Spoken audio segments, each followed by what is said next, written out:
దేవుడు చేసిన వీడియోలను జ్ఞాపకం చేసుకుంటూ ఆయన్ని శుద్ధిస్తూ మనం సాయంకాలం ప్రభు సన్నిధికి వచ్చాము.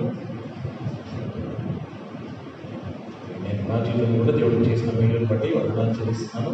అంటే మరి గత వారంలో మరి 26 మన వెడ్డింగ్ యానివర్సరీ ఉండే.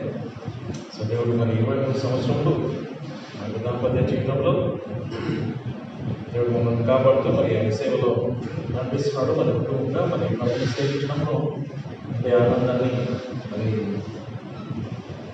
దేవుడు వందనాలు చెల్లిస్తున్నాం. ఎందుకంటే కుటుంబంగా మరి దేవుని సేవ చేయడము అది నిజంగా ఆశీర్వాదం అని దేవుని వాక్యంలో చూస్తున్నాం. కాబట్టి దాన్ని బట్టి దేవుడు వందనాలు చెల్లిస్తున్నాం. దేవుడు అక్కడ ఇచ్చినందుకు అటువంటి అవకాశం ఇచ్చి మరి సర్వింగ్ గ్రేస్ అంటారు. అంటే ప్రభుని సేవించే కృప అంటే save faith and serving faith అంటారు. Saving grace and serving grace అంటే రక్షించే కృప, తర్వాత సేవించే కృప, రెండు కృపలు దేవుడు మనకు ఇచ్చినాడు. సో ఆ విధంగా దేవుడు మనకు ఇచ్చిన కృపను బట్టి మరి ఆయన ప్రభు సన్నిధిలో మరి కుటుంబంలో మరి దేవుడిని సేవించడంలో దేవుడు మమ్మల్ని నడిపిస్తున్నాడు. దేవుడికి వందనాలు చెల్లిస్తున్నాం. సో మాకు కూడా ప్రార్థన చేయండి. దేవుడి యొక్క సేవలు ఇంకా ముందుకు వెళ్ళటప్పుడు మరి ఎటువంటి పరిస్థితులు వచ్చినా కూడా మరి నిన్నటిలో మనం సండే స్కూల్ టీచర్స్ మీటింగ్లో జరిగి ఏది కూడా మనకి ఆలోచించలేదు. Nothing can move from the ministry మన యొక్క పరిచయం నుండి ఏది కూడా కదిలించలేదు అనే మాట నిన్నటి చూస్తున్నాం. కాబట్టి so nothing can stop us and nothing can separate us from the love of Christ.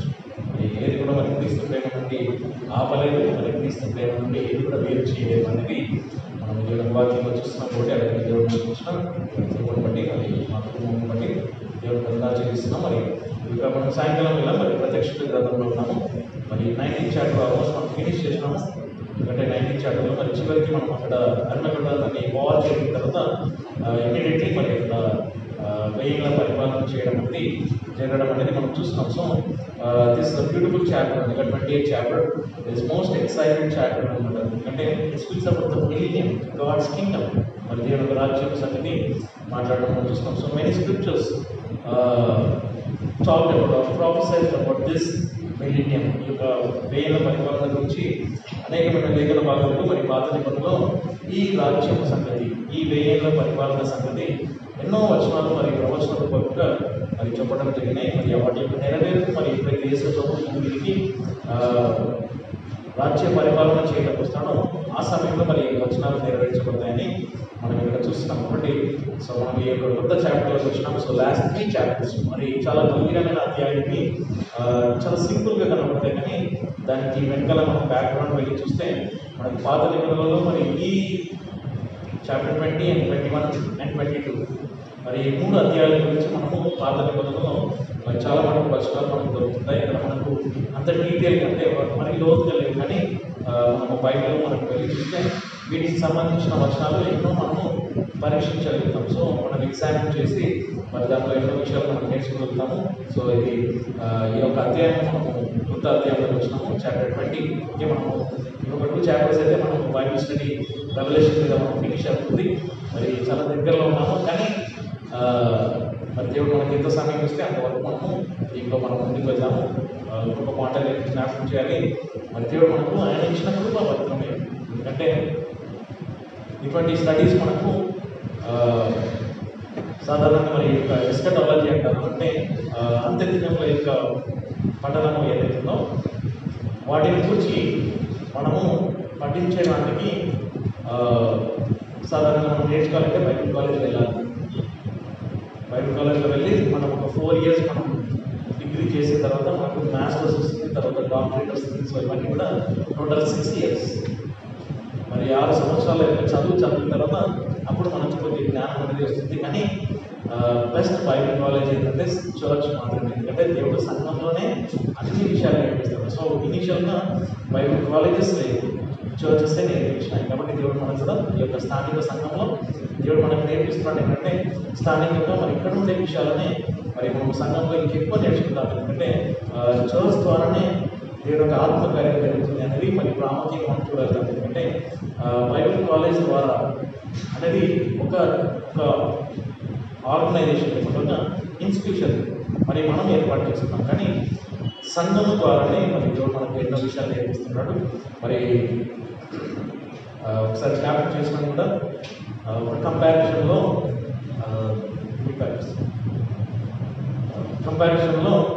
మరి మన మధ్యలో మరి ఒకసారి ఏం జరిగిందంటే ఒక చిన్న ఇన్సిడెంట్ జ్ఞాపకం చేస్తాను.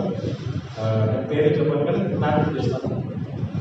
ఏంటి అంటే ఒక వ్యక్తి అడిగినాడు, ఒక వ్యక్తిని తను ఆల్రెడీ బైబిల్ కాలేజ్ చేసి వచ్చినాడు. అతను బైబిల్ కాలేజ్ చేసి వచ్చినాడు 4 years. ఇంకొక వ్యక్తి ఏం చేయలేదు, కానీ దేవుడి వాక్యం తెలుసు, అంటే ఇక్కడ మనం నేర్చుకున్న విషయాలు. సో అతనికి కొన్ని విషయాలు అడిగినప్పుడు తను జవాబు చెప్పలేకపోయాడు. 4 years బైబిల్ కాలేజ్ చేస్తున్నాడు. సామాన్యంగా ఇక్కడ నేర్చుకున్న వ్యక్తి చాలా విషయాలు తెలియజేస్తున్నాడు. సో అప్పుడు గ్రహించడం జరిగిందంటే ఈ సంఘంలో దేవుడు మనకు ఎన్నో విషయాలు నేర్పిస్తున్నాడని, ఎన్నో ప్రాముఖ్యమైన విషయాలు జరిగిస్తున్నది మనం తెలుసుకోగలుగుతాం. ఎందుకంటే బైబిల్ కాలేజ్లో నేర్చుకునే విషయాలు దేవుడు మన సంఘంలో నేర్పిస్తున్నాడు అనేది మరి ముఖ్యంగా మనం తెలుసుకోవడం అవసరం. అందుకే ప్రతిసారి సంఘం కూడుకున్నప్పుడల్లా రావడం ఎంతో అవసరం ఉంది. సో ప్రత్యక్షత గ్రంథం 20 రెవల్యూషన్ చాప్టర్ 20 ఎందుకు వస్తుందంటే దీనికి స్పాన్స్ లేదు. Proverbs chapter 20, క్షమించండి, రెవల్యూషన్ చాప్టర్ 20 ప్రత్యక్షత గ్రంథము 20 అధ్యాయము మొదటి 2 వచనాలు మనం చదువుతున్నాము. ఎందుకంటే బ్రదర్ జాషువా మన ప్రాబ్స్ గురించి చెప్పాడు కాబట్టి దాని మీద బాగా స్టడీ చేస్తున్నట్టు తలస్తా ఉన్నాను. అందుకే నా మైండ్లో ప్రాబ్స్ అని వస్తూ ఉంది. ఓకే, 23rd చాప్టర్ గురించి.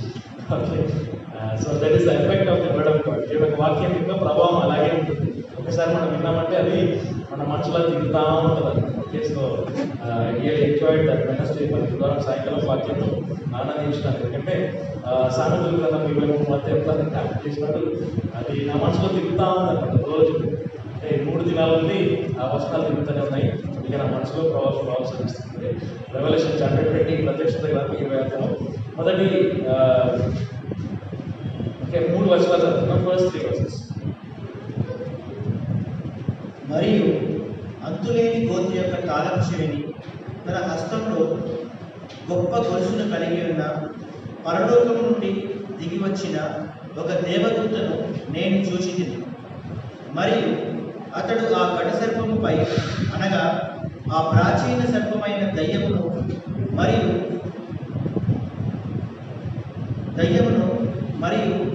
సాతానును పట్టుకొని వానిని 1000 సంవత్సరముల వరకు బంధించి అంతులేని గోతిలోనికి పారవేసి వానిని మూసివేసి 1000 సంవత్సరములు నెరవేర్చబడే వరకు వాడు ఇక మీదట జనములను మోసగించకూడదు అని వానిపై ఒక ముద్ర వేశాడు. మరియు అటు తరువాత వాడు కొంతకాలం కొరకు విడిచిపెట్టబడవలసి ఉన్నది.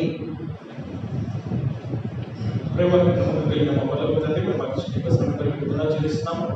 సాయంకాలం వేళ మరి బైబిల్ స్టడీలో తిరుమల సమకూర్చున్నారు. మీకు విధానాలు చెల్లిస్తున్నాం. వచ్చిన బట్టి విధానాలు దాన్ని మరి మా చుట్టూ జరుగుతున్న పరిస్థితులు మరి మా మధ్యలో జరుగుతున్న పరిస్థితులు కూడా మరి మేము జ్ఞాపకం చేసుకుంటున్నాము. మన తండ్రి మరి మేము రాగల ముందు సూచనలను హెచ్చరికలను మరి మాకు తెలియజేసినారు. ఖచ్చితంగా మరి మా మధ్యలో జరుగుతున్నాయని మరి మేము చూడగలుగుతున్నాము. మరి మేము విశ్వాసంలో మరి స్థిరత కలిగి మరి ముందుకు సాగే విధంలో మరి మీరే మమ్మల్ని వాక్యం ద్వారా బలపరిచి మమ్మల్ని ప్రోత్సహించి నడిపించుకొని ప్రార్థిస్తున్నాం. ఈ సాయంకాలం మరి యొక్క బైబిల్ పట్టణంలో మరి ప్రత్యక్షత గ్రంథం మీకు ధ్యానంలో దాన్ని మరి మీరే మాతో మాట్లాడండి. మరి మాకు ఎన్నో విషయాలు తెలియజేస్తున్నారు. మరి మాకెన్నో రానున్న భవిష్యత్తులో జరిగే విషయాలను మరి మాకు నేర్పిస్తున్నారు. మీకు వందనాలు చెల్లిస్తున్నాము. ఆ విధంగా దాన్ని మరి మేము వాక్యం ద్వారా మరి బలపరచబడి మా విశ్వాసంలో ఎదిగి ఇప్పుడు మరి మేము స్థిరతను కలిగి మరి మీ యొక్క హెచ్చరికలను మేము పొంది మీ యొక్క నీతి మార్గంలో మరి లోకానికి తెలియజేసే విధంగా మరి మమ్మల్ని సిద్ధపరచుకొని ప్రార్థిస్తాము. మరి ఉదయకాలం మేము విన్న ప్రకారం మరి నోవా యొక్క జీవితంలో మరి మేము జ్ఞాపకం చేసుకొని మరి జలప్రలయానికి ముందు మరి ఏ విధంగా మరి తాను హెచ్చరించి మరి మనుషులకు మరి బోధించినాడో మరి ఆ విధంగా మరి మేము సువార్తను బోధించడం మరి మీరే మమ్మల్ని నడిపించుకొని ప్రార్థిస్తూ సమయానికి ప్రసలం జరుగుతూ మరి మీరే దీవించి ఆశీర్వదించమని మా ప్రభువు రక్షకుడైన యేసుక్రీస్తు నామమున ప్రార్థిస్తున్నాం తండ్రి. సో మనం ఇక్కడ కొత్త అధ్యాయానికి వచ్చినాము, చాప్టర్ 20. ఓకే, ఈ అధ్యాయంలో వెయ్యిళ్ళ పరిపాలన సంగతి మనం చూస్తాము. విలీనం అనే సంగతి మనం చూస్తాం. కానీ సో దాంట్లో మనం వెళ్ళకుండా గోయింగ్ 5 sections. ఇక్కడ 5 sections మనం ఇక్కడ దాని పార్ట్స్ చేసి మనం చూస్తాము. ఎందుకంటే మనం ప్రతి అధ్యాయంలో మనము విభజించి చూస్తాం. సో ఇది చాలా ప్రాముఖ్యమైన విభజన. ఎందుకంటే దీంట్లో మనము ఎప్పుడైతే సెక్షన్స్ చేస్తామో మనం బైబిల్ స్టడీ చాలా ఈజీగా ఉంటుంది అనేది మనం పదే కూడా మనం నేర్చుకున్నాము. సో మనం సెక్షన్స్ వేస్తాము. వర్సెస్ 1 to 3 ఫస్ట్ సెక్షన్ ఏంటంటే 1 to 3 వర్సెస్. మొదటి 3 వచనాలు మరి ఇది ఏం చూపిస్తుందంటే the binding of Satan. Binding of Satan. Binding of Satan మరి సాతానును బంధించడం మనం చూస్తాము. మొదటి 3 వచనాలు, ఆ 3 వచనాలు మనకు క్లియర్గా మనకు సాతాను యొక్క బంధించడం అనేది మనకు కనబడుతుంది. అండ్ దెన్ 4 to 6 మరి 4వ వచనం నుండి 6వ వచనం మనకు the establishment of Christ Kingdom.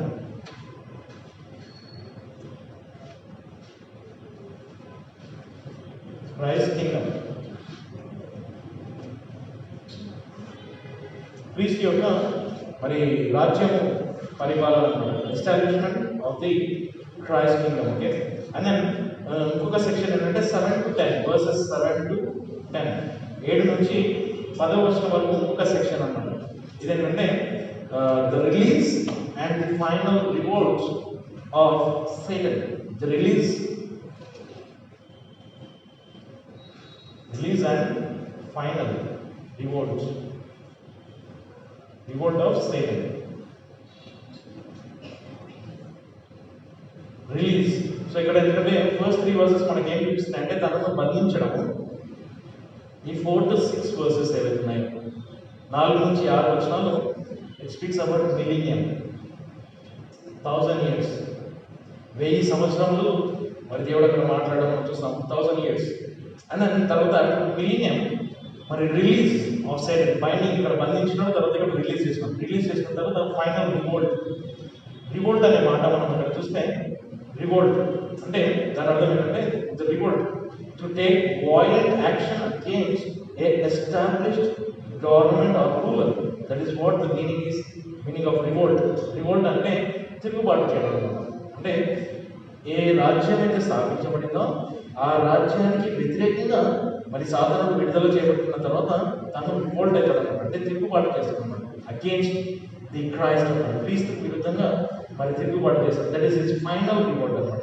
చివరికి లాస్ట్ అనమాట, వాటికి ఇంకా తర్వాత ఇంకా ఛాన్స్ లేదు, నో మోర్ ఛాన్సెస్ అనమాట. సో అతనికి మరి సాధారణంగా మరి చివరికి బంధించేస్తాడు అనే మాట మనం చూస్తాం. So the release and the final revolt of Satan.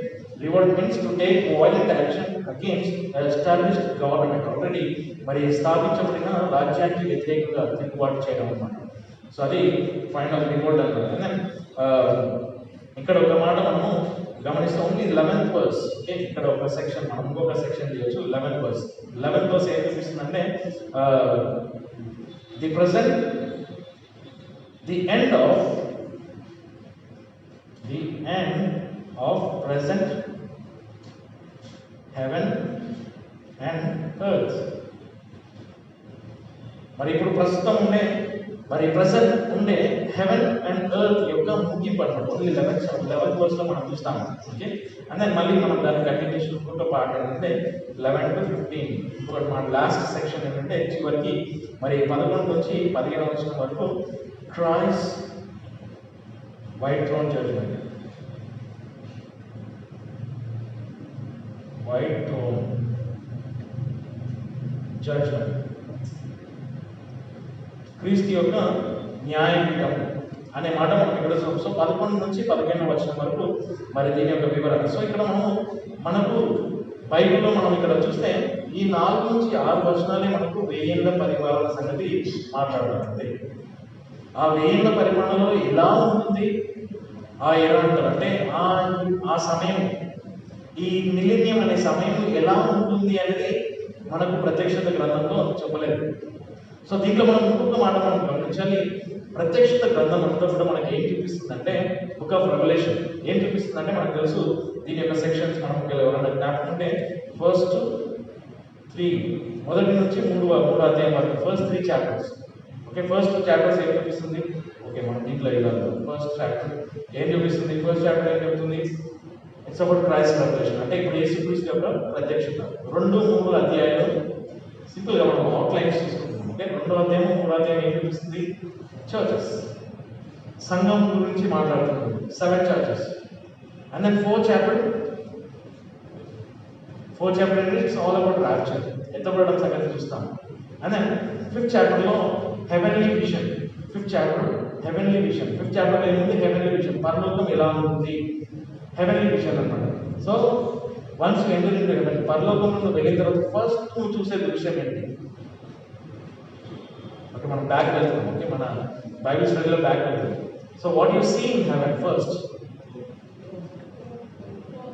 Throne, సింహాసనం చూస్తాం. ఫస్ట్ విజన్ మనకు కనిపించేది సింహాసనం. That means judgement. ఫస్ట్ మనకు తీర్పు జరుగుతుంది అనే మాట మనం చూస్తాం. సో అది మనకు 5th chapter లో, 4th and 5th chapter లో మనం చూస్తాం. తర్వాత అది 1st chapter, 2nd chapter, తర్వాత 3rd, 4th, తర్వాత 5th, తర్వాత 6th to 19th chapter. Okay, so మనం ఒక్కొక్క చాప్టర్ ఒక్కొక్క పాయింట్ రాసుకోవచ్చు. ఫ్రమ్ 6 to 19, 6 నుంచి 19 వరకు ఏం చూపిస్తుంది? ట్రిబులేషన్. అంటే ఎన్ని చాప్టర్స్ ఉన్నాయి 6 నుంచి 19కి? 14 చాప్టర్స్, 14 chapters.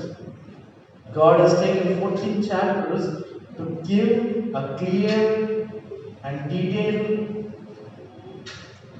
చాలా డీటెయిల్గా, వెరీ క్లియర్లీ ఆయన ఏం ఇచ్చినాడంటే 14 chapters ఇచ్చినాడు. ఈ talk about tribulation period, great tribulation period, only 7 years tribulation period.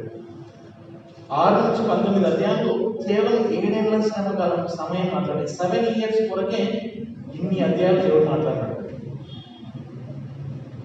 అంటే దాని యొక్క కంపారిజన్ మనం చూస్తే ఇక్కడ తర్వాత మనం చాప్టర్ 20, మనం సింపుల్గా మనం చూస్తే చాప్టర్ 20 మిలీనియం ఒకటే అధ్యాయం. అంటే ఇప్పుడు 2-3 వచనాలే మాట్లాడాలి అంతే తీసుకోవాలి. అంటే ఇక్కడ మనకి ఏం అర్థం అవుతుందంటే ఈ ప్రత్యక్షత గ్రంథం అంతట్లో ఎక్కువ దేని గురించి మాట్లాడాలంటే శ్రమకాలం, ట్రిబులేషన్ పీరియడ్. అంటే అదొక వార్నింగ్ అన్నమాట, ఒక హెచ్చరిక. అది ఉదయకాలం మనం చూస్తున్నాం, దేవుడు నోవాకు ఒక హెచ్చరిక ఇచ్చినాడు, వార్నింగ్ ఇచ్చినాడు. వార్నింగ్ అబౌట్ ది ఫ్లడ్, ఆ జలప్రలయం సంగతి హెచ్చరిక ఇచ్చినాడు. అది జరిగింది ఖచ్చితంగా. మరి యేసు ప్రభు కూడా 6 నుంచి 19 అధ్యాయాలు తీసుకున్నాడు, హెచ్చరిక ఇచ్చినాడు. ఈ రాబోయే దినం సంగతి, ఆ భయంకరమైన ఉగ్రత దినం సంగతి, ఆ దినం యొక్క కోపము భూమి మీద కుమ్మరించే ఆ దినం సంగతి ఇచ్చినాడు. అంటే 7 ఏళ్ల శ్రమకాలం. అదే దాన్ని ఏమంటారంటే డానియల్స్ 70th వీక్, 70వ వారం.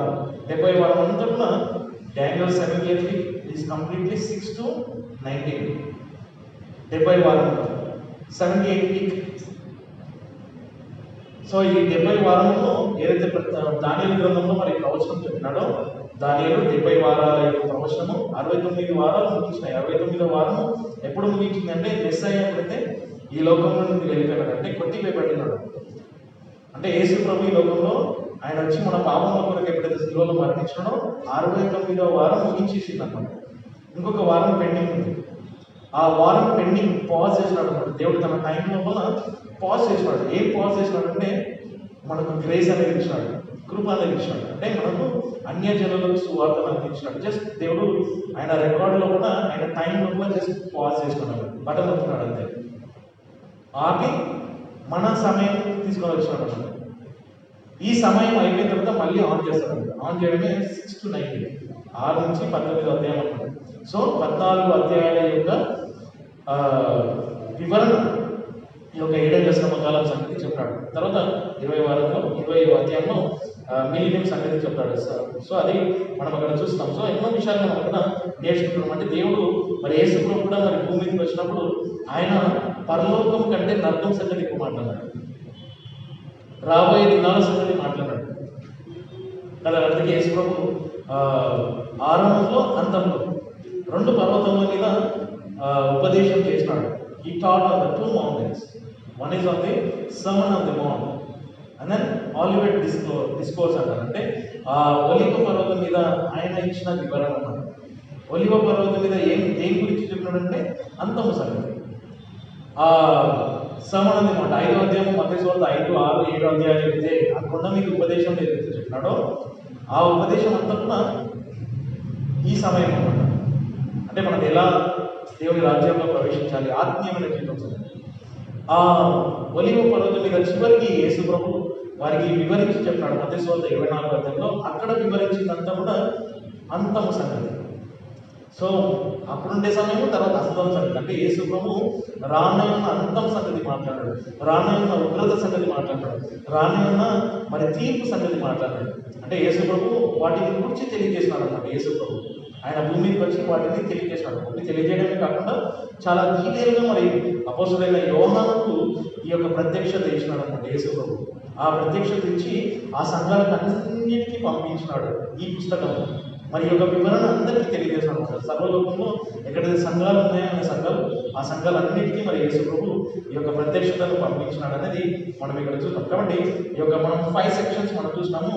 The binding of Satan. మరి మన మొదటి 2 వచనాల్లో మనం ఇక్కడ డీటెయిల్గా మనం చూస్తే క్రీస్తు మరి సాతానును బంధించడం అనేది మనం చూస్తాం. సో సృష్టి నుండి మనం ఒకవేళ ఆరంభంలో మనం తీసుకుంటే సృష్టి నుండి జనరల్గా మనము మెయిన్ హైలైట్స్ మనం ఒకవేళ క్రియేషన్ నుండి ఎండింగ్ వరకు ఇలా మనం మెయిన్ హైలైట్స్ అంటే ప్రాముఖ్యమైన మరి మూలమైన విషయాలు మనం చూస్తే జస్ట్ ఒక టైం లైన్ మనం తీసుకుంటే ఇది ఫ్లడ్,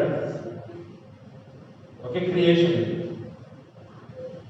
సృష్టి ఆరంభమైంది.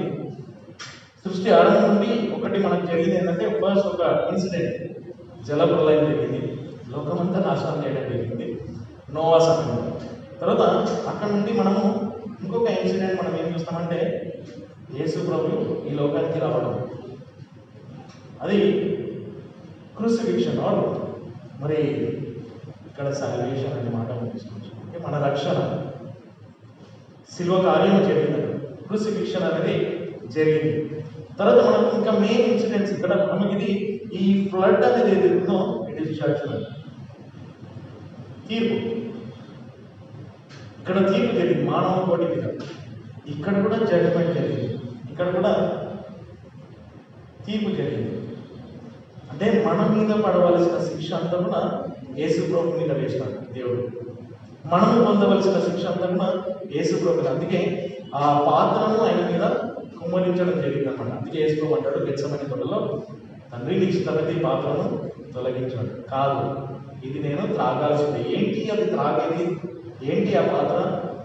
దేవుని యొక్క ఉగ్రత, పాపము మీద దేవుడు ఏదైతే శిక్ష కుమ్మరిస్తున్నాడో ఆ శిక్షను మనము పొందవలసిన శిక్ష యేసు ప్రభు శిలువ మీద ఆ పాత్రను తీసుకున్నాడు, మనకు బదులుగా అయినా శిలువలో మరణించడం. అది మరి శిలువ యొక్క కార్యం, అది ఒక తీర్పు జరిగింది. తర్వాత ఇక్కడ మనకు ఇంకొకటి నెక్స్ట్ మనకి నెక్స్ట్ ఇన్సిడెంట్ ఏంటంటే ఇది రాజ్యం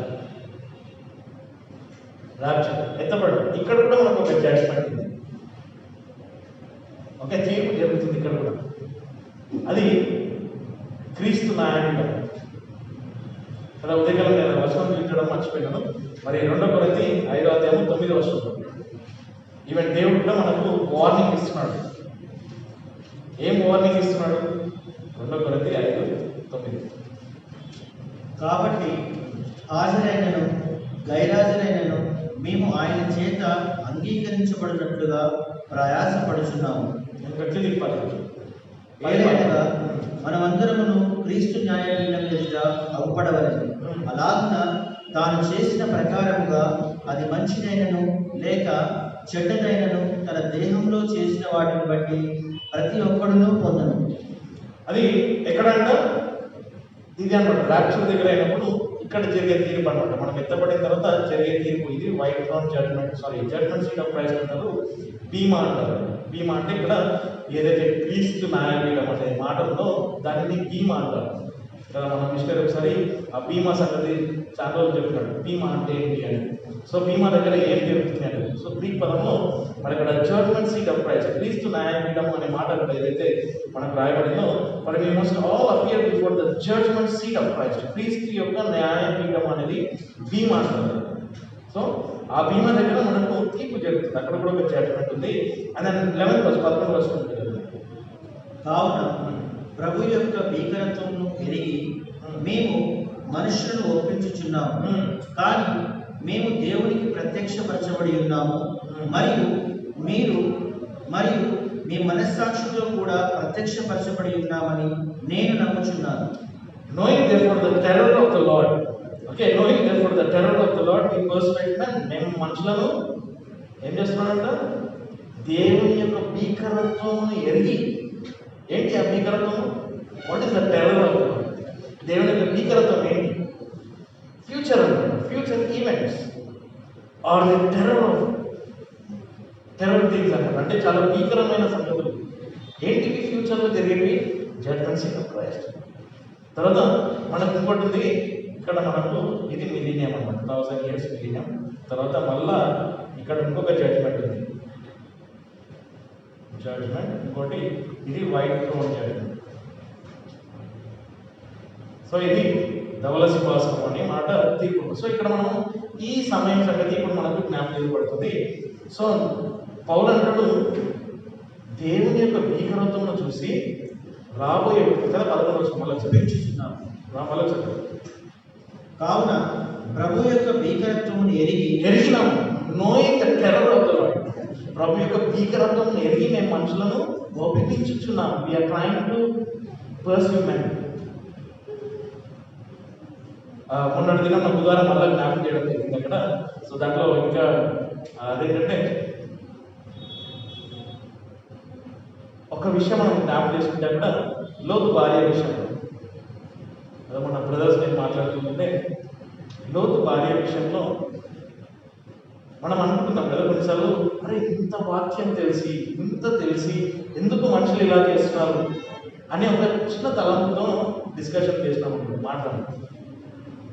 ఒక మాట వచ్చారు అక్కడ మనకు బుధవారం లోతు భార్య సంగతి జ్ఞాపకం చేయడం జరిగింది. దాని మీద కూడా మేము మా కుటుంబంలో మాట్లాడుతున్నాం. లోతు దగ్గరికి ఆ దూతలు వచ్చి రాత్రి అంతా ఉండి రాబోయే రేపటి దినం ఉదయం ఏం జరుగుతుంది, సుధమ గోమాల మీద దేవుని యొక్క అగ్ని కుమ్మరించడం జరుగుతుంది అని ఆ భీకరత్వం సంగతి తెలియజేసినాడు. లోతుకి చెప్పినారు, లోతు భార్యకి చెప్పినారు. లోతు భార్య పేరేంటి? మన మిషనరీ అంటారు ఏంటి? లోతు భార్య పేరేంటి? లోతమ్మ. అంటే ఆమె పేరేంటి? లోతమ్మ.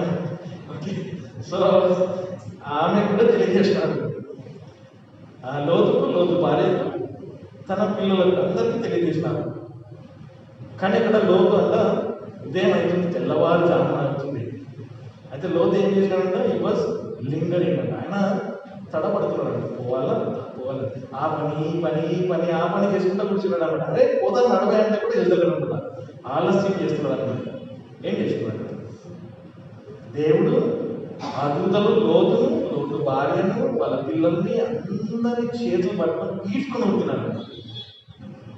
సో అక్కడ ఒక తలంపు జ్ఞాపకం చేయడం జరిగింది ఏంటంటే లోతును, లోతు భార్యను, తన పిల్లలను లాక్కొని పోతున్నారు దేవుడితో. దేవుడే స్వయంగా వారితో ఉన్నాడు. దేవుడే స్వయంగా వారితో ఉన్నా కూడా లోతమ్మ ఏం చేసింది? దేవుడు స్వయంగా వారి మధ్యలో ఉండి అన్ని హెచ్చరికలు ఇచ్చిన తర్వాత కూడా లోతమ్మ ఏం చేసింది? వెంపటి తిరిగింది. అంటే ఈ లోకం వైపు తన యొక్క ఆశ అంటే ఈ లోకం వైపు తన వెళ్ళింది. సో అక్కడ మనం చూస్తాం, అంటే దేవుడు ఉన్నా కూడా అలా ఎలా జరిగింది? ఒక ప్రశ్న కదా. మనం అందుకే ఈ దినాల్లో ఇంత వాక్యం నేర్చుకుంటున్నప్పుడే ఎందుకు ఇలా జరుగుతుంది? అదే కారణం. దేవుని దగ్గర సమస్య లేదు, దేవుడు హెచ్చరించడంలో సమస్య లేదు, నీ దగ్గర సమస్య ఉంది. ఎవరైతే ఆ విధంగా చేస్తున్నారో వారి దగ్గర సమస్య ఉంది. కాబట్టి సంఘంలో సమస్య లేదు అనేది మనం చాలా జాగ్రత్తగా తెలుసుకోవడం అవసరం. సో ఆ విధంగా మరి యొక్క భీకరత్వం అంటే రానున్న దేవుని యొక్క భీకరత్వం సంగతి జ్ఞాపకం చేయడం జరిగింది. సో ఎన్ని విధాలు మరి ఇక్కడ మనం చూసిన క్రియేషన్ సృష్టి, జలభూమి మీద దేవుని యొక్క తీర్పు కుటుంబించడం జరిగింది. శిలువ మీద దేవుని యొక్క తీర్పు, మరి తన కుమారుని మీదనే దేవుని యొక్క ఉగ్రత కుమ్మరించినాడు. తర్వాత మరి ధవల సింహాసనం దగ్గర మనకు ఒక తీర్పు జరుగుతుంది. తర్వాత మనకు ఇక్కడ భవిష్యత్తులో మనకు జరిగే 2 తీర్పులు ఉన్నాయి. ఒకటి మరి క్రీస్తు న్యాయపీఠం, ఇంకోటి ధవల సింహాసనం. సో అక్కడ మనం దాంట్లో ఇంకా మనం వెళ్ళిన తర్వాత అక్కడ ఇంకా చాలా డీటెయిల్గా చాలా బ్యూటిఫుల్ సబ్జెక్ట్ ఇది. ఓకే, ఈ chapter 20 and 21 and 22. So eternity future అనమాట. సో ఇక్కడ మనము 22 చాప్టర్ 22 మనకు దీని తర్వాత మనకు తెలుస్తుంది అన్నమాట. ఏంటి ఇటర్నిటీ ఫ్యూచర్? మన ఫ్యూచర్ ఏంటి అంటే దీని తర్వాత ఏం జరుగుతుంది అనేది భవిష్యత్తులో, అంటే ఈ కొత్త ఆకాశం కొత్త భూమి అంతా అయిన తర్వాత భవిష్యత్తు ఏంటి, వాట్ ఈస్ అవర్ ఫ్యూచర్ అనేది చాలా బ్యూటిఫుల్ సబ్జెక్ట్ అది. ఓకే, సో దాంట్లో మనం చాలా విషయాలు నేర్చుకుంటాము, చాలా డీటెయిల్గా మనం వెళ్ళి చూస్తాము. దాంట్లో మరి మేబీ మనకు సమయం ఎక్కువ పడుతుండొచ్చు. ఓకే, సో ఫస్ట్ ఫస్ట్లో మనం ఇక్కడ దేవుని యొక్క భీకరత్వం గురించి మనం తెలుసుకొని మరి మనకు దేవుడు ఇప్పటికీ హెచ్చరిక ఇస్తున్నాడు. ఈ దినం కూడా దేవుడు మనకు వార్నింగ్స్ ఇస్తున్నాడు, వార్నింగ్ సైన్. కదా ఉదయకాలం నేను చెప్పినాను, కరోనా వైరస్ మనకు ఒక వార్నింగ్ సైన్ అది. ప్రభు వస్తున్నాడు అనేది ఒక సూచన, ఒక వార్నింగ్, ఒక హెచ్చరిక. ఇంత విన్న తర్వాత కూడా లోతమ్మ లాగా మనం వెనక్కి తిరిగితే ఇక్కడ ఉండిపోతాం. అంటే మనం కూడా ఇట్లాగే భూమి మీద ఉప్పు స్తంభం అయిపోతాం అన్నమాట. సో పిల్లర్ ఆఫ్ సాల్ట్ అన్నారు. అంటే ఆ బ్రిమ్స్టోన్ ఏదైతే ఉందో అక్కడ మనం చూస్తాం, అక్కడ సల్ఫర్ అనమాట. యాక్చువల్లీ అక్కడ కుమ్మరించబడుతున్నప్పుడు తను వెనక్కి తిరిగిందంటే ఆ బ్రిమ్స్టోన్ ఏదైతే ఉందో దాని తన మీద పడుతుంది. అవే ఉప్పు స్తంభం అయిపోయింది, బ్రిమ్స్టోన్ అయిపోయింది. అంటే ఎటువంటి చలనం లేకుండా సో అది జరగడం అనేది మనం చూస్తాం. సో ఈ లోకం అటువంటిది. పిల్లల మనం అందుకే లోకము ఖండం చేయాలి. You have to condemn the word. లోకము ఖండించాలి. ఎవరు ఖండించినారు? లోతు ఖండించినాడు. సో మనం కూడా ఈ దినము ఈ లోకమును ఖండించాల్సిందే. ఖండించడం అంటే అర్థం పోయి తిట్టి కొట్టడం కాదు, దాంట్లో ఉండే వాటిని ద్వేషించడం అన్నమాట. కాబట్టి నోవా అదే చేసినట్టు మనం కూడా అదే జ్ఞాపకం అవసరం. సో ఇక్కడ మనం మన సబ్జెక్ట్ చూసాము. చాప్టర్ 20 25 వెళ్తే మరి మొదటి వచనంలో మనం అక్కడ గమనిస్తే, and I saw an angel came down from heaven. మరి నేను ఒక దూతను చూసినాను, ఆ దూత పరలోకం నుండి క్రిందికి వచ్చినాడు, having the key of the bottomless pit. So ఇక్కడ మనం చూస్తాం, ఇక్కడ ఆలోచన తెలియదు. మరియు అంతులేని గోతి యొక్క తాళపు చెవిని తన హస్తంలో గొప్ప గొలుసును కలిగి ఉన్న పరలోకం నుండి దిగి వచ్చిన ఒక దూతను నేను చూసి. సో ఇక్కడ మనం చూస్తున్నాం, ఇక్కడ ఏంజల్, ఒక దూత ఉన్నాడు, తన దగ్గర ఏంటంటే కీ ఉంది, తాళం చేయండి, తర్వాత చేయండి, రెండు విషయాలు అక్కడ తన దగ్గర ఉన్నాడు. And I saw an angel came down from heaven. ఒక పరలోకం నుండి ఒక దూత వచ్చినాడంట, having the key of the bottomless pit and a great chain in his hand. తన చేతిలో ఒక గొప్ప గొలుసు ఉంది. రెండే ఉన్నాయి తన చేతిలో. ఒక చేతిలో తాళం చేయండి, ఒక చేతిలో గొలుసు ఉంది. కానీ ఇక్కడ మనం చూసినట్టుగా ఈ దూత సంగతి ఏం కూడా మనకు రాయలేదు. జస్ట్ అన్ ఆర్డినరీ ఏంజిల్ అన్నాం కదా. మనము ఈ ఏంజిల్స్లో కూడా కొన్ని ఆర్డర్స్ మనం చూసినాము కదా. ఆర్డర్స్ పైన ఫస్ట్ మనము కెరూబులు, తర్వాత సెరఫులు, తర్వాత ఇంకేం చూసినాము, ఓకే, కెరూబులు, సెరఫులు, తర్వాత ప్రధాన దూతలలో మరి కెరూబులు, సెరఫులు, తర్వాత మిఖాయిలు, గాబ్రియలు, వీళ్ళందరూ కూడా వస్తారు ప్రధాన దూతలు. తర్వాత వారి తర్వాత మరి సామాన్యమైన దూతలు, ఇవన్నీ కూడా మనం ఆర్డర్లో ఏంజియాలజీలో మనం చూసినాం. సో ఇక్కడ మనం గమనిస్తే ఇక్కడ ఒక నార్మల్ ఏంజిల్ అన్నమాట. ఎందుకంటే బైబిల్లో ఈ యొక్క ప్రత్యక్షత గ్రంథంలో ఈ దూతల సంగతి మాట్లాడినప్పుడు దూతలు ఒక మైటీ ఏంజిల్ అని రాయడం జరిగింది. వేరే చోట ఒక బలవంతమైన దూత అనే మాట రాయడం. కానీ ఇక్కడ ఈ ఏంజిల్ సంగతి జస్ట్ నార్మల్ ఏంజిల్ అని రాసినాడు. ఎందుకంటే అక్కడ దానికి ఒక రీజన్ ఉంది. Why God mention normal angel అంటే నార్మల్గా ఎందుకు ఏంజిల్ అని పెట్టాడనే దానికి మనము అక్కడ చూస్తాం. సో కొన్ని వర్షాలు మనము వెంటకి వెళ్ళి చూస్తాము.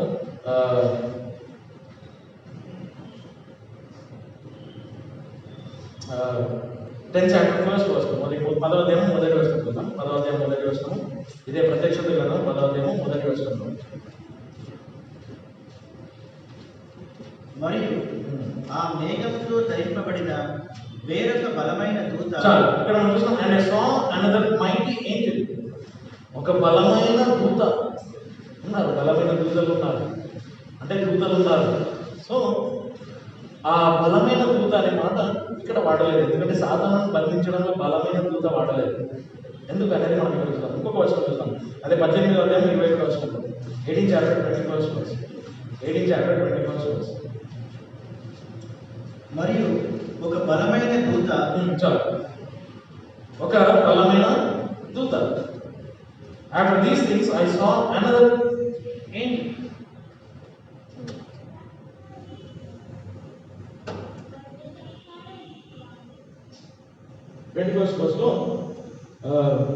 And a mighty Angel took up a stone.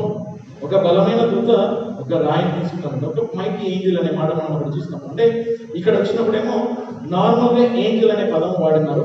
So mighty Angel అనే మాట వాడలేదు, ఎందుకంటే ఈ టైం లోపల డెవిల్ హ్యాస్ నో పవర్. సాతానానికి ఏ శక్తి లేదన్నమాట. ఎందుకంటే all power is given by the almighty power. అన్ని శక్తులు అన్ని కూడా ఎక్కడ కూడా సర్వశక్తిమంతుడైన దేవుని ద్వారా ఇవ్వడం జరుగుతుంది. అందుకే రోమిలకు రాసిన పత్రిక 13వ అధ్యాయంలో మొదటి వర్షం చూద్దాం. రోమ 13:1. రోమ 13:1 ఈ భూరాజ్యాల సంగతి రాసినప్పటికీ దేవుని యొక్క అధికారం మనము చూస్తాము. ప్రతి వాణిని తన పై అధికారులకు లోపరచబడి ఉన్నని ఏలైనగా దేవుడు లేకుండా ఏ శక్తియు లేదు, ఉన్న శక్తులను దేవుని చేత నియమింపబడినవే. For there is no power but of God. There is no power but of God. The powers that are ordained of God. ఆయన ద్వారానే అది ఇవ్వబడింది అధికారం అంతా. ఈ పవర్, శక్తి అనేది. సో ఇక్కడ మనం చూస్తున్నాం. సో సేటన్ ఇక్కడ మరి డెవిల్ హాస్ నో పవర్. ఈ సమయంలో మరి సాతానుకి ఎటువంటి శక్తి లేదు. అందుకే మరి ఒక నార్మల్ ఏంజల్ వచ్చినాడు, మరి తను ఆ యొక్క కీని తీసుకున్నాడు, తర్వాత ఒక గొలుసును తీసుకున్నాడు అన్నాడు. సో ఇక్కడ మనం చూసుకున్నాం, ఇక్కడ God has given him a permission. మరి దేవుడు ఆ దూతకు అధికారం ఇచ్చినాడు అన్నమాట, ఒక అనుమతి ఇచ్చినాడు. ఏం అనుమతి ఇచ్చినాడంటే ఆ సాతానుని మరి బంధించటకు దేవుడు అనుమతి ఇచ్చినాడు. దేవుడు అనుమతి ఇచ్చినప్పుడు సాతానుడు ఏం చేయలేడు. అందుకే మనం యోగు విషయంలో మనం చూస్తాం, దేవుడు అనుమతించే వరకు సాతానుడు యోగును అసలు ముట్టను కూడా ముట్టలేదు. దేవుడు అనుమతిస్తే తప్ప సాతానుడు ఏం చేయలేడు. సాతానుని యొక్క power it is limited power. మనకి శక్తి ఉంది కానీ లిమిటెడ్ అన్నమాట, మితమైంది అన్నమాట, కొద్ది సమయం ఉంటుంది. కానీ దేవుని యొక్క శక్తి లిమిట్లెస్ అన్నమాట. దేవునికి ఒక లిమిట్ అనేది లేదు. ఈజ్ ఆల్మైటీ గాడ్, సర్వశక్తిమంతుడైన దేవుడు అన్నమాట. కాబట్టి ఇక్కడ మనం చూసిన సాధారణ అంటే మరి ఆయన ఒక దూత పరమండలం నుండి వచ్చినాడంట. తన చేతిలో ఒక తాళం చేయండి. దేని తాళం చేయండి అంటే అంతులేని గోధి యొక్క తాళం చేయి, బాటమ్లెస్ పిట్, అంతులేని గోధి యొక్క తాళం చేయి. ఈ అంతులేని గోధిలో ఎవరున్నారు? సో ఆల్రెడీ మనం చూస్తాం, అక్కడ అంతులేని గోధిలో నుండి మిడతలు బయటకు వచ్చినాయి. ఈ 7 శ్రమకాలం సమయంలో మిడతలు బయటకు వచ్చినాయి. అంటే దేవుడు ఆ అంతులేని గోధిని తెరచుటకు దేవుడు సాతానునికి తాళం చేయించినాడు. ఇప్పుడు మనం సాధారణంగా మన తెలంగాణ భాషలో లేకుంటే మన ఇండియన్ భాషలో మనం చూస్తాం కూడా, ఎవడు తవ్వుకున్న గుంతలో వాడే పడతాడు కదా. అంటే ఇప్పుడు సాతానుడు ఏ అంతులేని గోతిని తెరిచినాడో ఆ అంతులేని గోతిలో వాడే పడ్డాడు. సో అది మనం ఇక్కడ చూసాం, దాని యొక్క వివరణ. సాతానుడు మరి ఇక్కడ బాటమ్లెస్ పిట్, మరి అదే 9వ అధ్యాయం 3వ వచనంలో చూసాం. 9వ అధ్యాయం 3వ వచనం, 9th chapter 3rd verse. అదే ప్రత్యక్ష గ్రంథము 9:3, 9th chapter 3rd verse. మరియు ఆ పొగలో నుండి భూమి మీదకి మిడతలు వచ్చాయి, మరియు వాటికి భూమి యొక్క తేళ్లకు శక్తి ఉన్నట్లు శక్తి అనుగ్రహింపబడింది. సో ఇక్కడ మనం చూస్తాం, ఇక్కడ మిడతల సంగతి మాట్లాడుతున్నాం. And they came out of the smoke locus upon the earth. మరి భూమి మీదకి ఒక మిడతలు వచ్చినాయి అన్నమాట. అంటే ఇవన్నీ కూడా మనం చూస్తాం ఒక ఈవిల్ స్పిరిట్స్ అన్నమాట, దురాత్మలు. ఎందుకంటే ఇక్కడ మనము ఫస్ట్ వర్స్ లో మనం చూస్తాం, మొదటి వర్స్ లో, and the 5th angel sounded, ఒక 5వ దూత బూర ఊదినప్పుడు, and I saw a star fall from heaven, పరమండలం నుండి ఒక నక్షత్రం కిందికి పడింది, అంటే సాతానుడు అన్నమాట. And to him was given the key of the bottomless pit. ఆ వ్యక్తికి సాతానునికి యొక్క అంతులేని గోతి యొక్క తాళం చేయించాడు అన్నమాట. తాళం చేయించి డ్యూరింగ్ ట్రిబులేషన్ పీరియడ్ లో, బాగా గమనించండి, ఇక్కడ మంచి తలంపు దేవుడు మనకు జ్ఞానం చేస్తున్నాడు. ఈ ట్రిబులేషన్ పీరియడ్ లోపల 5వ దూత బూర ఊదినప్పుడు, ఆ బూరలు ఊదుతున్నప్పుడు దేవుడు ఆ సాతానునికి అంతులేని గోతి తెరచుటకు తాళం చేయించినారంట. అంటే దాని అర్థం ఏంటంటే కంప్లీట్ సేటన్స్ ఇన్ఫ్లుయెన్స్ అన్నమాట. సాతాను యొక్క మరి ప్రభావం భూమి మీద ఉంటుంది. అందుకే దేవుడు సాతానునికి అనుమతి ఇచ్చినాడు అన్నాడు. సాతానునికి ఇచ్చి ఆ అంతులేని గోతి యొక్క తాళం చేయించి దాన్ని తెరవమన్నాడు. అది తెరిచినప్పుడు దాంట్లో నుంచి మిడతలు బయటకు వచ్చినాయి, అంటే దురాత్మలు బయటకు వచ్చినాయి. ఆ అంతులేని గోతిలో భయంకరమైన దయ్యములు బంధింపబడి ఉన్నాయన్నమాట. సాతాను యొక్క అనుచరులు బంధింపబడి ఉన్నారని మనం అక్కడ దేవుని వాక్యంలో చూస్తాము. కాబట్టి యూదా పత్రిక 6వ అధ్యాయం 6వ వచనంలో చూస్తాం. Jude 6, ఓకే, యూదా 6, Jude 6.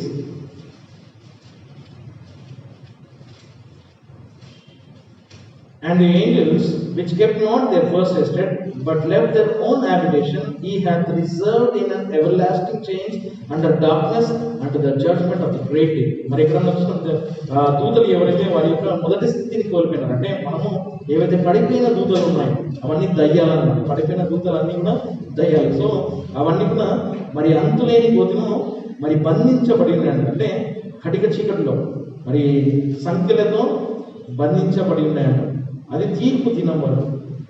సో ఇక్కడ మనం చూసిన బైబిల్లో ఇక్కడ ఒక చిన్న తలంపు మనం తీసుకుంటే, ఈ ఏంజల్కి కీ ఉంది, తర్వాత చైన్ ఉంది. సో సాతానుని బంధించేసినాడంట. సాతానుడు మరి సైటన్ లేకపోతే లూసిఫర్, ఈ వాజ్ ఎ స్పిరిట్ బీయింగ్ అనమాట, ఒక ఆత్మ స్వరూపి, అంటే ఒక ఆత్మలో ఉన్నవాడు అనమాట. ఈ చైన్ అనేది మెటీరియలిస్టిక్ కదా, ఇది మనం చైన్ గొలుసు అనేది మనకు మెటీరియలిస్టిక్. కానీ సాతానుని ఎలా బంధించుతుంది ఈ చైన్? చాలా మంది దీని మీద తలస్తుంటారు అన్నమాట. అంటే అట్లెట్లా దేవుని యొక్క వాక్యము కొద్దిగా తప్పు ఉంది ఇక్కడ అని అనుకుంటారు. ఎందుకంటే సాతానుడు లూసిఫర్ ఒక ఆత్మ, ఒక ఆకారం అంటే ఒక ఆత్మ అన్నమాట. కానీ తనను ఈ గొలుసు మెటీరియల్తో చేయబడిన గొలుసు ఎలా బంధిస్తుంది అని ప్రశ్న వేస్తుంటారు చాలా మంది. కానీ యోహాను చూసినాడు అది దృశ్యం, మనం చూడలేదు. యోహాను దృశ్యం చూసినాడు. యోహాను ఏం చెప్తున్నాడు ఇక్కడ? ఆ సాతానుని సంఖ్యలతో బంధించినాడు. ఇక్కడ దూతలను కూడా కొంతమందిని ఎవర్లాస్టింగ్ చైన్స్, నిత్యం ఉండే గొలుసులతో వాటిని బంధించి కటిక చీకట్లోనికి వేసేస్తున్నారంట. ఇంకొక మాట మనం చూసాం, 2 Peter 2:4 పక్కనే, 2 Peter 2:4 టైం అయిపోయింది. 2 Peter 2:4, 2 Peter 2:4. For if God spared not the angels that sinned, but cast them down to hell and delivered them into chains of darkness, to be reserved unto judgment. సంఖ్యలతో బంధించినాడు, దూతలను బంధించి ఎక్కడ పెట్టినాడు? ఆ నరకంలోనికి తీసుకొని వెళ్ళినాడు. తీర్పు దినం వరకు వాటిని భద్రపరిచి పెట్టాడు. అంటే పిల్లలు ఇక్కడ మనం చూస్తున్నాం, ఇక్కడ ఈ ఏంజల్ ఈ బాటమ్లెస్ పిట్ లోపల సాతానుని బంధించడం అది లిటరల్గా జరుగుతుంది. లిటరల్గా అక్షరాల సాతానుని ఈ అంతులేని గోతిలో ఈ దూత బంధిస్తాడన్నమాట. ఆ దూతకు దేవుడు ఆ పర్మిషన్ ఇచ్చినాడు అన్నమాట, సాతానుని బంధించడం. సో ఇక్కడ మనము దీంట్లో ఎంతో మనము ఉత్సాహం కలిగి ఉండాలి. ఎందుకంటే మనము దేవుని యొక్క శక్తితో నింపబడి ఉండాలి. ఎందుకంటే సాతాను యొక్క శక్తితో ఏముండదు అన్నమాట. సాతానుని అంతులేని గోతిలో బంధించేస్తాడు అనమాట. సో చైన్తో బంధించాడు. సో అందుకే అపోస్తుడైన పౌలు దాన్ని ఆ విధంగా చూస్తున్నాడనే మాట మనం చూస్తాం. సో లిటరల్గా ఇక్కడ చదివిన మాటను మళ్ళీ ఒకసారి చదువుకొని మనం ముగించుకున్నాము. 20వ అధ్యాయంలో 2వ వచనంలో, and he had hold on the dragon, that old serpent which is the devil and Satan, and bound him 1,000 years. మరి సాతానుకి ఉండే 4 పేర్లు, మన యొక్క ఫుల్ టైటిల్స్ ఇచ్చినాడు అన్నమాట 2వ వచనంలో. మరియు అతడు ఆ ఘట సర్పముపై అనగా ఆ ప్రాచీన సర్పమైన దయ్యమును మరియు సాతానును పట్టుకొని వానిని 1000 సంవత్సరముల వరకు బంధించి, సో బంధించేసినాడు అన్నమాట. So he laid hold on the dragon, సాతానుని పట్టుకొని ఆ ఘట సర్పము, ప్రాచీన సర్పము, తర్వాత దయ్యము, తర్వాత సాతానుడు, ఈ 4 పేర్లు అన్ని టైటిల్స్ అన్నమాట. Dragon, old serpent, devil and Satan కదా. మనం ఒక్కొక్క పేరుకి ఏంటో మనకు వివరణ మనకు తెలుసు కదా. సాతానుడు అంటే దేవుని యొక్క శత్రువు, enemy of God and enemy of God's people. Is the accuser, మరి వాడు నేరం మోపేవాడు, నింద మోపేవాడు. సో ఎన్నో విషయాలు మనం అక్కడ చూస్తాము. మరి అక్కడ మనం చూసినాం ఇక్కడ డ్రాగన్ అంటే ఇట్ వాస్ క్రూయల్ అన్నమాట. అందుకే ఇక్కడ మనం చూసినాం అక్కడ ఇదే కాకుండా జలప్రలయానికి ముందు ఉండే వారందరిలో కూడా వాయిలెంట్ ఉండే, చాలా భయంకరమైన పరిస్థితులు ఉండే. ఎందుకంటే సాతానుడు ఆ విధంగా చేసేసినాడు అనమాట. క్రూయల్ అనమాట. డ్రాగన్ మీన్స్ క్రూయల్టీ అనమాట. అండ్ ఓల్డ్ సర్పెంట్ అనేది గాయల్ అనమాట, అంటే ఒక మలినంతో ఉన్నవాడు అనమాట.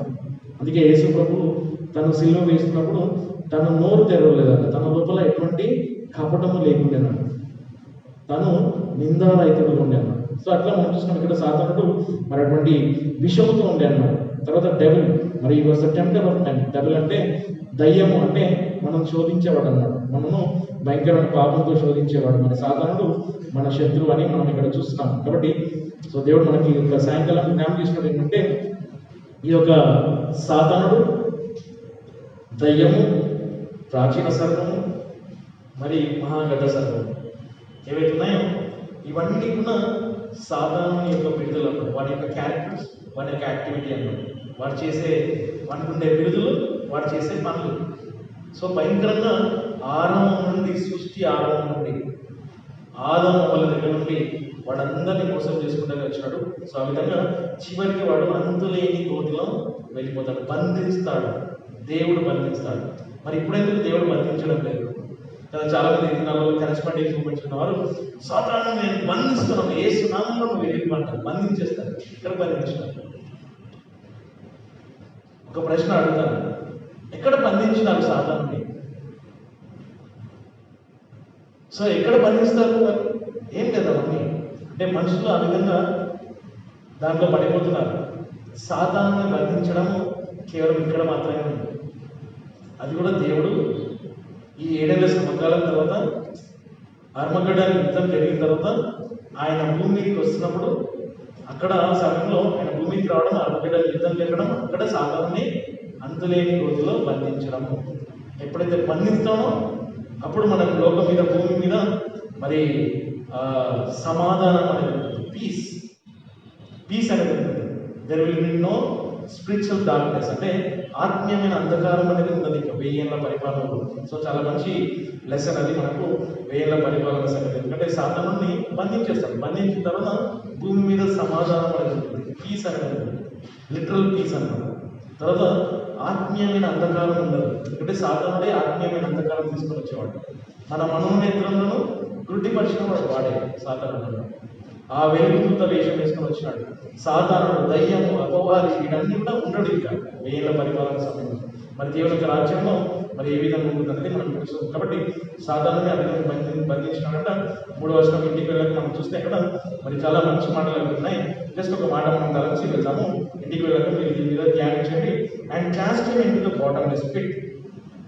ఫస్ట్ ఏం చేసినాడు? అద్భుతం మరి పట్టుకున్నాడు, సాతానుని పట్టుకున్నాడు, అంతులేని గోతిలో పాడవేసినాడు. పాడవేసి వారిని మూసివేసి 1000 సంవత్సరంలో సీల్ చేసేసినాడు. ఫస్ట్ ఏం చేసినాడు? He hold on it and then cast him into the bottomless pit, shut him up. వాడిని మూసివేసినాడు, మూసేసినాడు. తర్వాత సీల్ వేసేసినాడు. వాడు బయటికి రాలేడు. 1000 సంవత్సరంలో బయటికి రాలేడు. సో అక్కడ చూసిన మా అంతులేని గోతులో వాని ఫ్రెండ్స్ ఉన్నారన్నమాట, వాని చేలాలు అందరూ ఉన్నారన్నమాట. సో అక్కడ 1000 సంవత్సరంలో అక్కడ ఉంటాడు. అక్కడ భూమి మీద దేవుని యొక్క పరిపాలన ఏ విధంగా ఉంటుందో మనం వచ్చే వాళ్ళ దాంట్లో చూసాం. కాబట్టి మనకు సాయం చేయాలి. మరి ఆ విధంగా సాతానుడు మరి ఈ భూమి నుండి 1000 ఏళ్ళు అంతిలోని గోతులోనికి పడవేయబడతాడు. దాని తర్వాత మళ్ళా లేపబడతాడు. రిలీజ్ అనేది జరుగుతుంది. మళ్ళా దేవుడు వాడిని విడుదల చేసి నిత్యము నరకంలో పడవేస్తాడు. కాబట్టి మనము సాతానుడు, దయ్యము, భూతము ఇవన్నిటికీ మనము భయపడాల్సిన అవసరం లేదు. ఏ దయ్యాలు ఉండవు, రాత్రి కూడా ఏ దయ్యము రాదు. అవన్నీ మన మనసులో ఉండే, మన మైండ్లో ఉండే భయం అనమాట.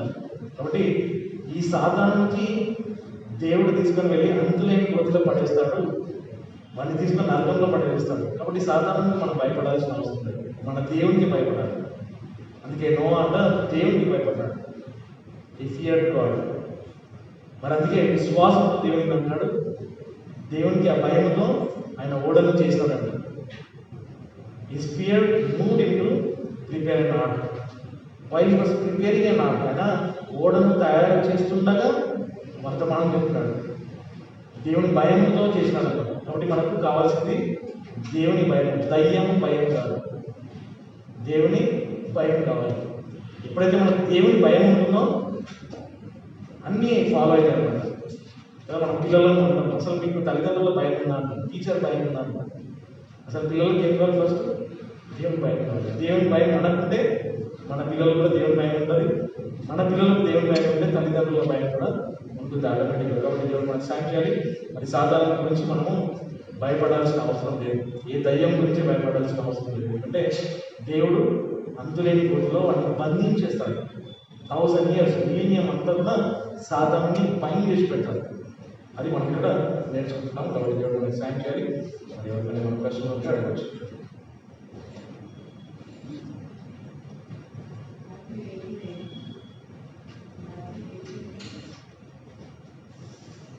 Matthew 18:8.